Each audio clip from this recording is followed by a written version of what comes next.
Hello everyone, আজ লালগোলা থেকে কলকাতায় ফিরছি।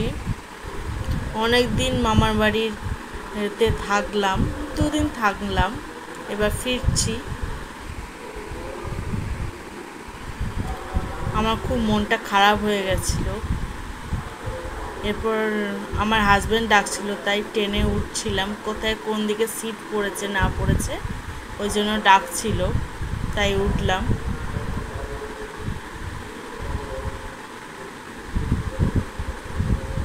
আমার বরের সঙ্গে কিছু মুহূর্ত কাটালাম।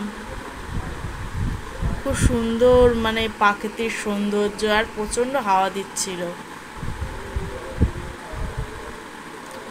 এই দৃশ্যগুলো দেখতে দেখতে আমার মনটাই খারাপ হয়ে গেল।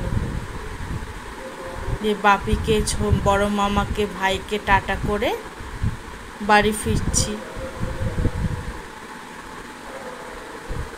ভাইয়ের তো মন খারাপ হয়ে গেল। আমার নাম গুড্ডি, তো গুড্ডি দিদি চলে গেল এরকম বলছিল ভাই। তারপর বাপির সঙ্গে আমার কিছু ফটোশ্যুট তুলে ধরল।